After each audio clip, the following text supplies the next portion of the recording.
Alright, so for today's site visit, we are going just about as far away from civilization as you possibly can to arguably one of the top 2 or 3 most isolated places on Earth. Thought about from another perspective, actually, though. The original name of this place supposedly was Te Pita o Te Hanua, or the Navel of the World. So maybe it's just everything else that's so far away. Any guesses? We are going to Rapa Nui, more commonly known as Easter Island.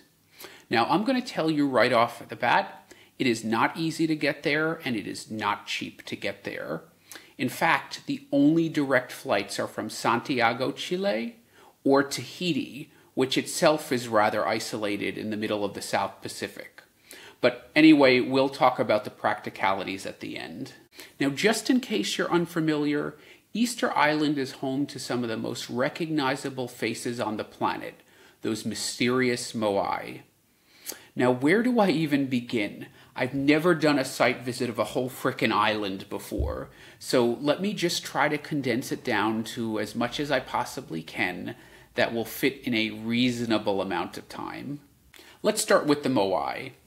On average, they are 4 meters or 13 feet high, 1.6 meters or 5.2 feet wide at the base, and they weigh on average 12.5 metric tons. So these things are ginormous. And that, what I just told you, is average. The tallest one ever erected was 10 meters high or 33 feet, although sadly he remains toppled until this day. The heaviest one is found all the way at the eastern end of the island at a place called Ahutongariki, which we'll talk a lot more about. He's a little bit shorter and squatter, but he weighs 86 tons. You're not fat. You're big boned. That's what I said. Now, there's about 1,000 of them, but that number keeps ticking up as more are being uncovered all the time. And that's the thing about Easter Island. Archaeologists basically live there and work constantly. However, it's never enough. The site is so remote, funds are so difficult to come by, and it's so big that as much as we know about it, we find that we don't know enough.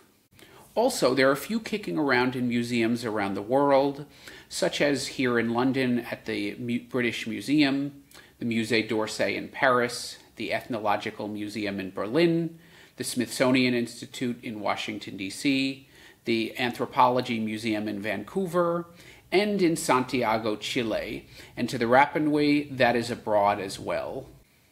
Of those 1,000 or so, 90+% are made of tuff, which is basically compressed volcanic ash. And that's because the island has not 1, not 2, but 3 active volcanoes on it, and we'll be visiting one of those later. So more than 900 are made of this tuff, and there are about 50 that are made out of other types of volcanic ash.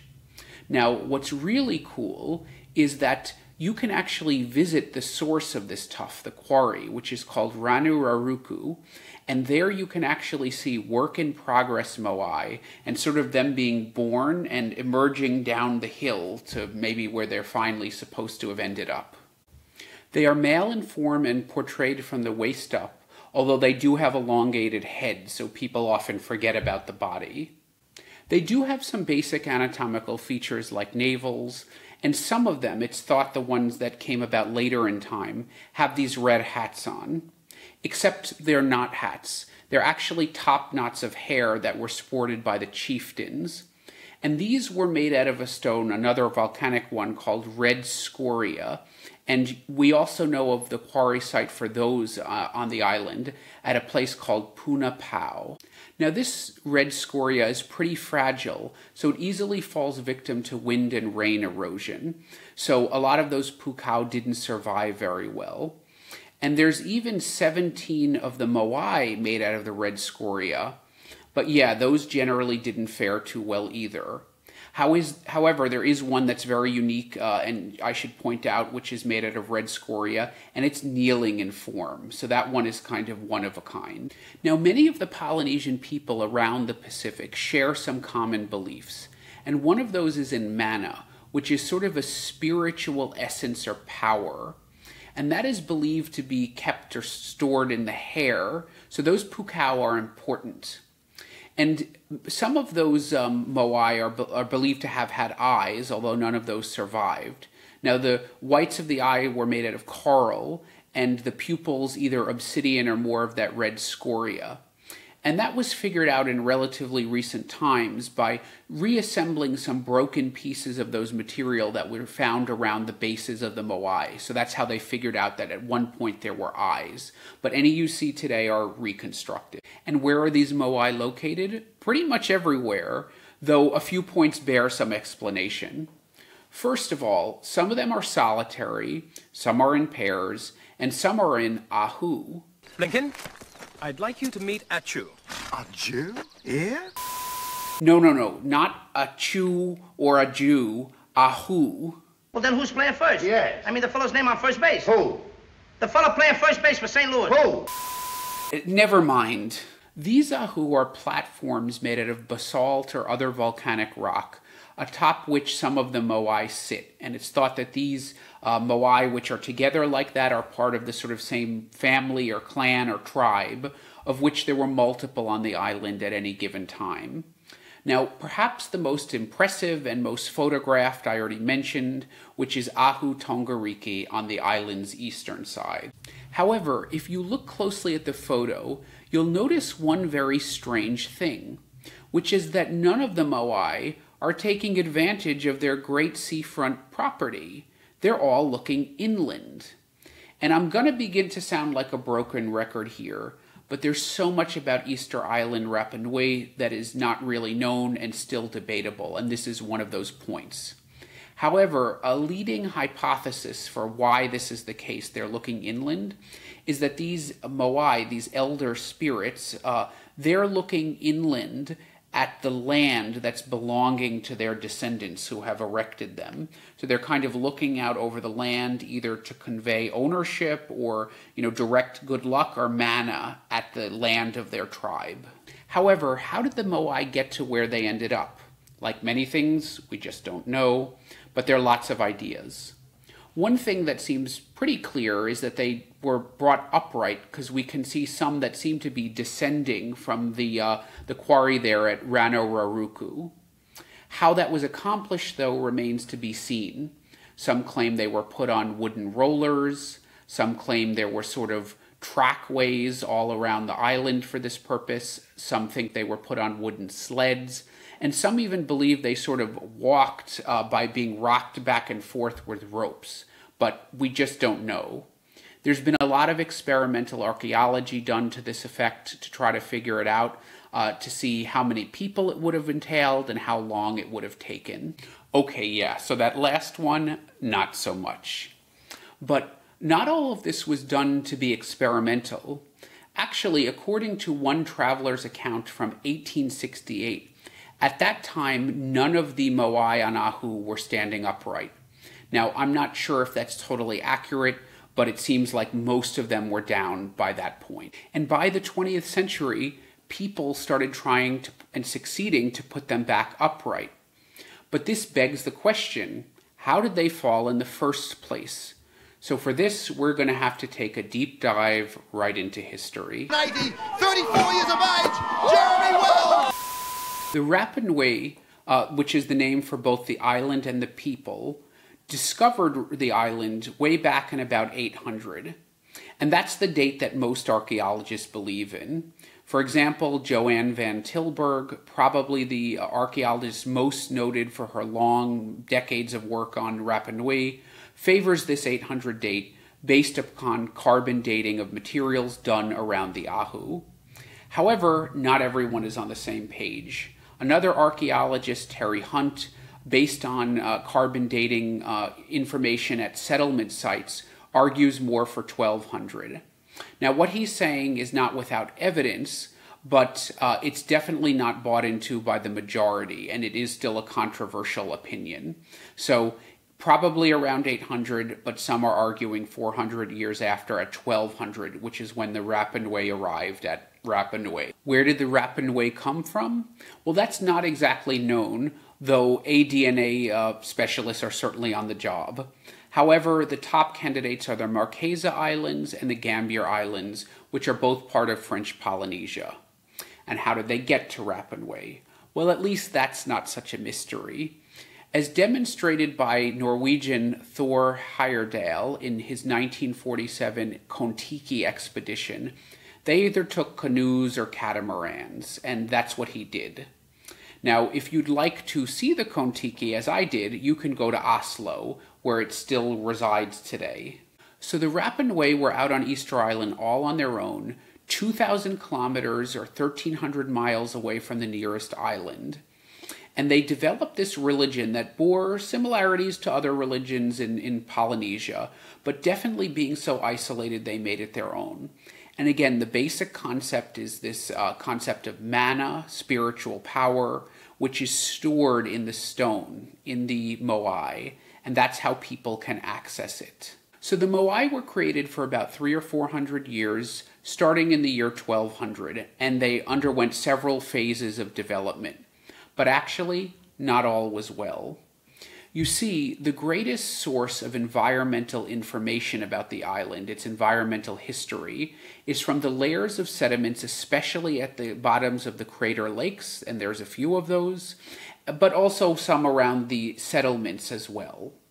And those undeniably tell us two things. First, they showed the arrival of Polynesian rats, which were certainly stowaways with the first humans to arrive, or perhaps food. And what do we know about rats? They like to eat stuff. So there was even ancient bits of seeds and shells that had rat gnaw markings on them. And that upset the delicate ecosystem of the island. Secondly, very soon after people arrived, we saw a dramatic decrease in the pollen count, a reduction and eventual extinction of many of the animals on the island, especially land birds. So almost as soon as people arrived, there was a major threat to biodiversity. But the big debate is what role the rats versus the humans had in all of this. Terry Hunt, once again in the minority, he believes it was mostly the rats. A lot of others seem to think people had something to do with it. Through their farming and exploitation of the land, they committed a kind of an ecocide, which caused a collapse in the environment in the island. Now, the person to term this ecocide and develop this theory was Jared Diamond, and what he said has become a bit more controversial now. He essentially said that the people destroyed the environment, and as that happened, they came into conflict with each other. The population boomed, but then as resources became more scarce, it dwindled. People started fighting, resorted to warfare, and even cannibalism. And some of the evidence for this is the burning that's found in those layers of sediments at the lake. So burning probably had to do with slash and burn agriculture or burning down the forests, potentially maybe some fighting too. This was countered by Terry Hunt and others who said, look, we don't really see archaeological evidence either in artifacts or skeletons for violence. And we don't see evidence of a large-scale population decline if we look at the settlement archaeology. So how exactly the island came to have a population of about 3,000 and be almost totally denuded of trees or large animals, we're not sure. But that's how it was found by the first Europeans who arrived there. Dutchman Jacob Roggeveen was the first European to spot the island on Easter Day in 1722, which is how the island became known as Easter Island, commonly to outsiders. A few other expeditions came in the 1700s, including that of the famous Captain Cook in 1774. And some of these expeditions reported that some of the Moai were toppled at this point. You see, the whole cult around the Moai seems to have been abandoned in the late 1500s, and in its place, this mysterious Birdman religion. Now, not much is known about how this came about, other than the Birdman started to appear in paintings and petroglyphs. And there are some similar things in Hawaii and maybe some other places. And slowly the whole center of spiritual gravity in the island seems to have moved far south in the village of Orongo, which overlooks both the sea and the volcanic crater there all the way in the southern part of the island. And what I'm about to tell you is on a little bit more solid ground because it was recorded in writing in a language we can understand by some travelers, but we'll get into more of that later. Now, what made Orongo village so strange were these stone houses that were built there, some of them round, some of them elliptical, and also, oddly, some oblong ones which were made to house chickens. So, yeah, pretty weird. Chickens get their own house in this village. But it's important to point out this wasn't a village where, like, normal people with families lived. It was a village where a priestly class lived, who looked at the stars and told prophecies. You see, at this point, the Moai were no longer seen as conduits to access the mana through the ancestors. That role was now taken by the Birdman, known in the local language as Tangata Manu, who now was the way to do that.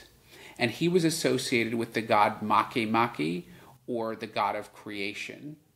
And it was through him now that people believed they could access this mana, so he was now the center of the religion. And there was a human embodiment for this Tangata Manu, who was picked through a very dangerous, death-defying, and elaborate ritual.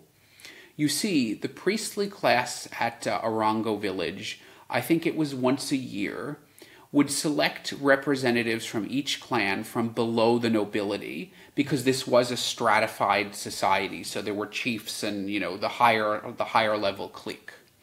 And with these candidates picked, everyone else would go home. They would leave Orongo village. The only other people who would stay behind is one sponsor or benefactor of each competitor that was selected by the priests.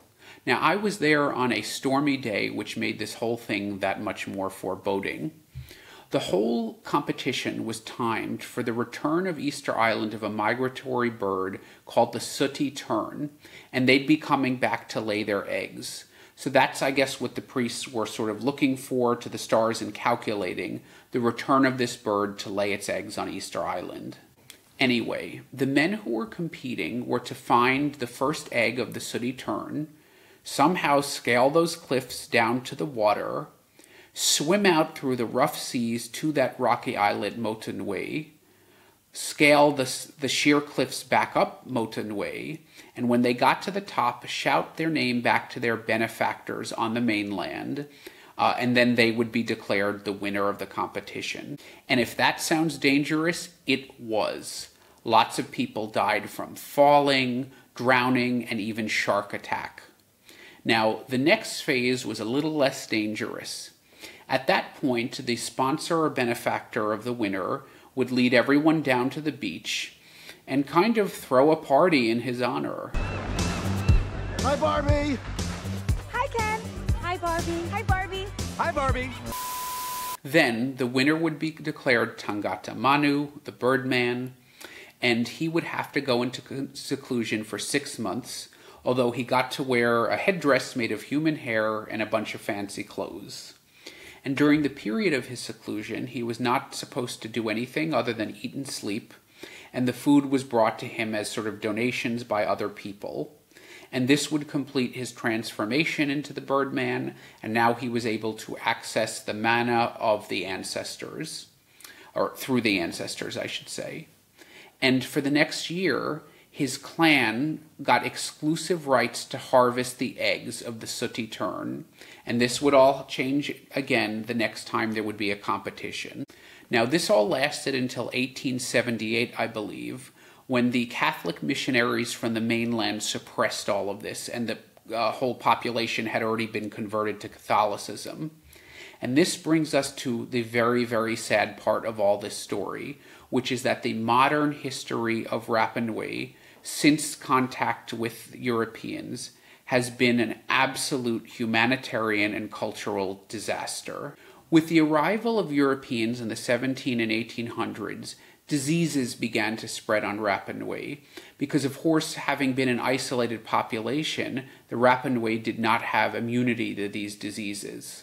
And this came at a bad time because, remember, there was the environmental decline of the island, which led to increasing competition among the factions and clans.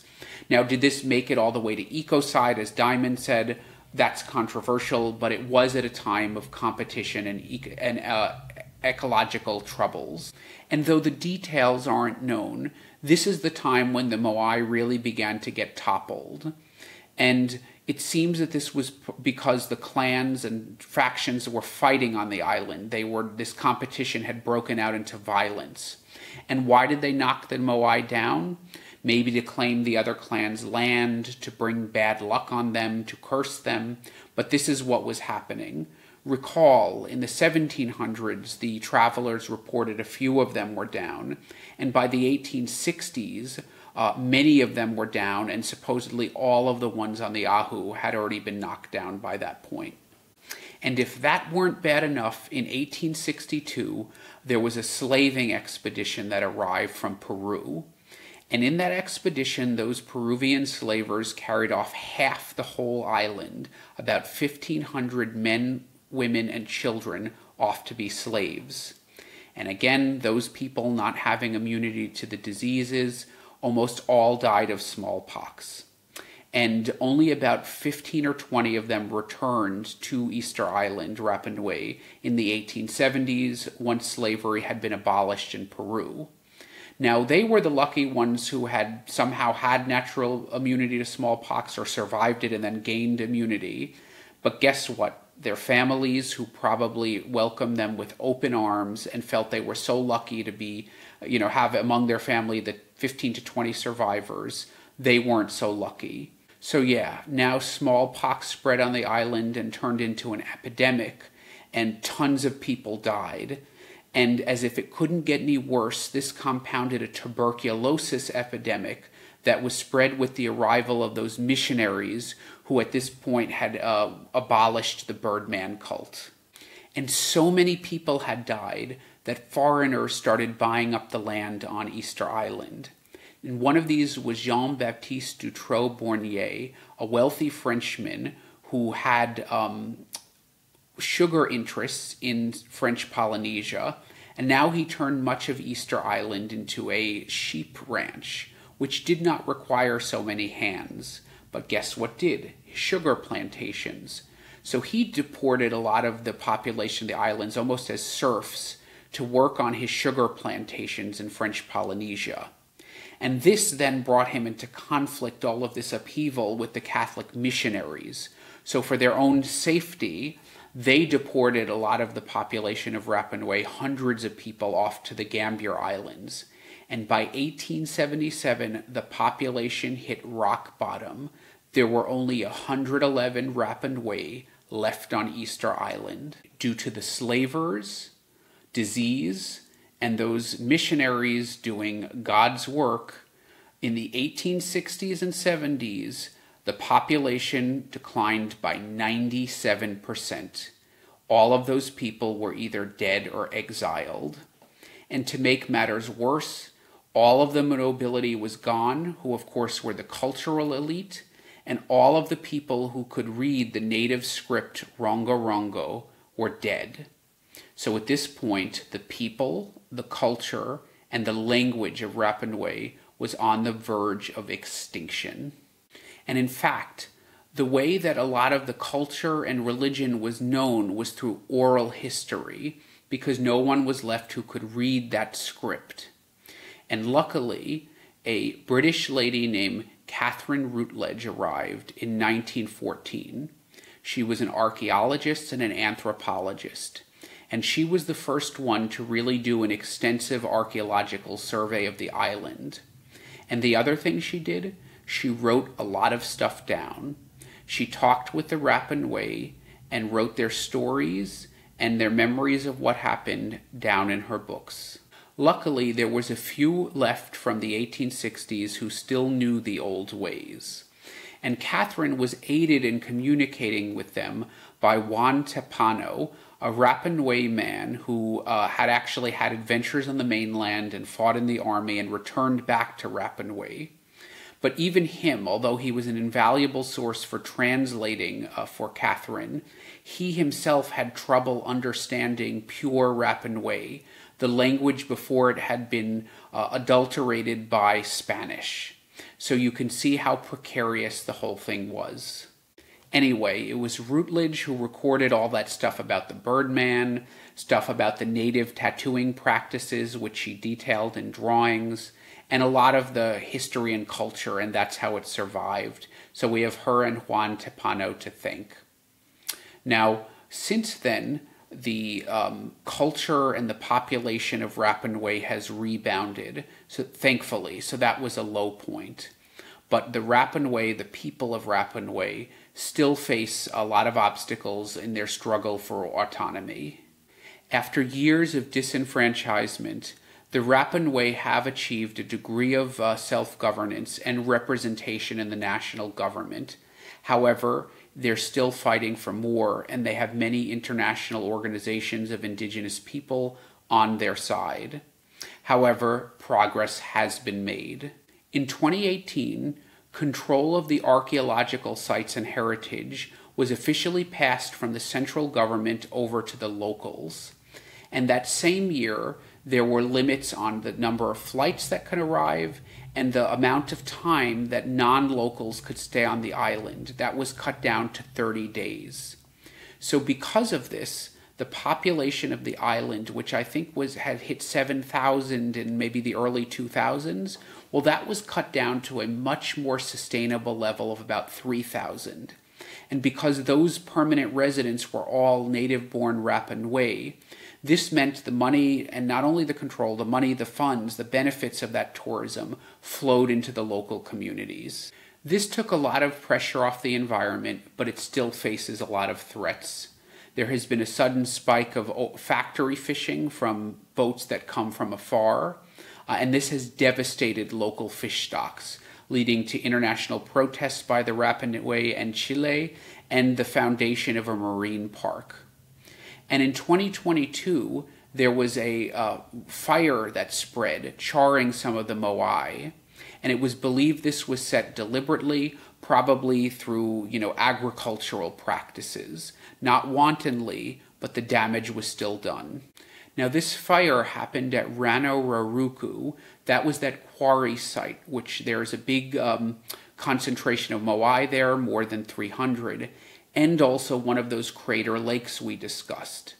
Now remember, those are repositories for the environmental history of the island, and I was told by an archaeologist very active there that this may have damaged the sedimentary record, so this could actually limit our understanding of the island.